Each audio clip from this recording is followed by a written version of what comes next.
এই যে globally anti migrant একটা মানে যেভাবে হোক মানে ভিজিবল হচ্ছে না হয়তো আমাদের সামনে, কিন্তু বিষয়টা তো আসলে ভয়ঙ্কর। এটা কেন, কি কারণে হচ্ছে এটা?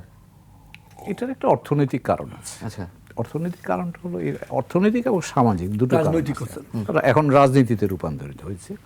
অর্থনৈতিক কারণটা হলো গ্লোবালাইজেশনটা। ধরেন আমার মনে আছে, আমি আমার নিজের অভিজ্ঞতা দিয়েই বলি, 1987-88 উনি বলছিলেন, 87 থেকে আমি ওয়াশিংটনে তখন কাজ করি ফার্স্ট সেক্রেটারি।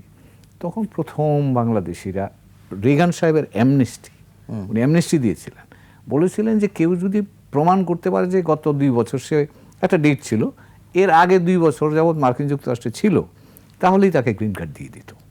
এবং আমার হাত দিয়ে 17,000কে আমি বানিয়েছিলাম।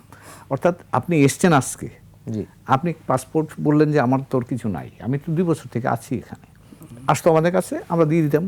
কোন দেশের?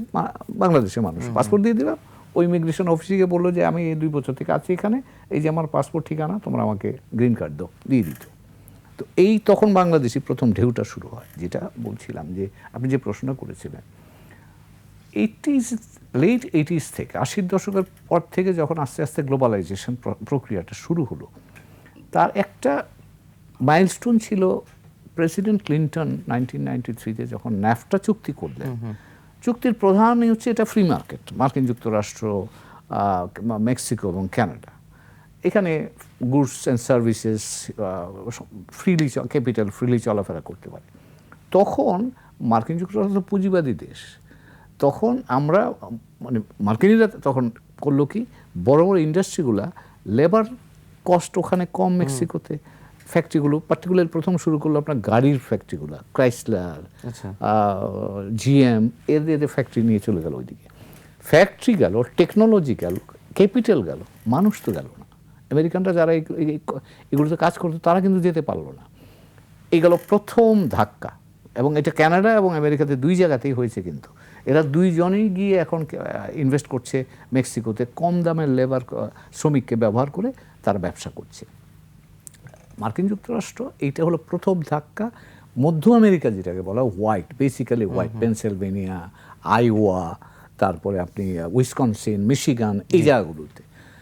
এর ফলে হলো কি, এক ফার্স্ট রাউন্ড অফ ধাক্কা এই লোকগুলো বেকার হয়ে গেল, মধ্য আমেরিকার সাদা চামড়া মানুষগুলো। এবং এরা কিন্তু কম শিক্ষিত মানে ওরা স্কুল পাশ করে স্থানীয় কারখানা, ফ্যাক্টরিতে কাজ করে, এই তাদের জীবন।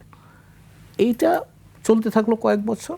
রাজনৈতিকভাবে কিন্তু এটা ক্লিন্টনের জন্য উনি দেখালেন যে আমরা কিন্তু ফ্রি ট্রেড এরিয়া করলাম একটা, রাজনৈতিকভাবে এটা বেশ ভালো চললো। 2001 সালে চীন যখন আবার আপনার WTOর সদস্য হয়ে গেল, তখন কিন্তু মার্কিন বাজার খুলে গেল চীনাদের জন্য। তখন চীনা পণ্য, সস্তা পণ্য ব্যাপক আকারে ঢোকা শুরু করলো। ছোট ছোট মার্কিন কোম্পানি যেগুলো ছিল তারাও বেকার হয়ে গেল। আর বড়গুলো যারা ছিল তারা অনেকেই চীনে চলে গেল। এই অ্যাপেল বলেন, আপনি এখন যেটা দেখছেন, বড় বড় সব কোম্পানি চীনে গিয়ে সেট আপ করলো। এখন এই যে মার্কিনী জনগণ যারা বেশি লেখাপড়া করছে না, মধ্য আমেরিকার বেশিরভাগ সাদা চামড়া মানুষ, তারা কিন্তু বেকার হয়ে গেল। এখন এদের জন্য অর্থনৈতিক আমেরিকান ড্রিমের, আমেরিকাতে তো ড্রিম, আপনি একটা যে কোনোভাবে থাকলেও ভালো থাকবেন, সেই ড্রিমটা তারা মনে করতো তাদের প্রাপ্য। এই ড্রিমটা যখনই তারা পেল না, তখন কিন্তু তাদের মধ্যে ক্ষোভ দানা বাঁধতে শুরু করলো। ক্ষোভের প্রথম বহিঃপ্রকাশ আমরা পেয়েছি 2008 সালে প্রেসিডেন্ট ওবামার নির্বাচনের মধ্য দিয়ে। তারা বললো যে আমরা পরিবর্তন চাই। এবার ওবামাকে পরিবর্তনের, তার স্লোগানে ছিল চেঞ্জ। ওবামা নানান প্রতিকূলতার কারণে সেখানে খুব বেশি সফল হননি। ফলে ওবামার পরবর্তীতে তারা দেখলো যে এখন আমার একটা লোক চাই যে আমার কথা বলছে। এই এসে হাজির হলো ডোনাল্ড ট্রাম্প।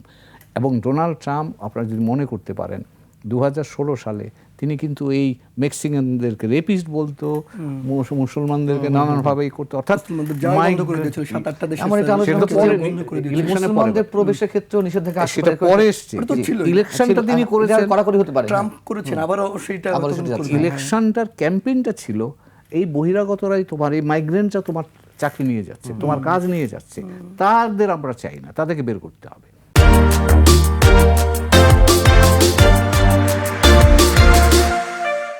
তখন এই আমেরিকা ফার্স্ট কনসেপ্ট নিয়ে আসলো যে আমেরিকার কথাই ভাববো, বাইরে পৃথিবী আমার চিন্তা করার দরকার নাই, দাও আমাকে ভোট। দিল ভোট তাকে, হলো প্রেসিডেন্ট ট্রাম্প। প্রেসিডেন্ট ট্রাম্প হয়ে যেটা বলছিলেন 6-7টা মুসলিম দেশের বিরুদ্ধে ভিসা ব্যান দিয়ে দিল, ইত্যাদিতে গেল।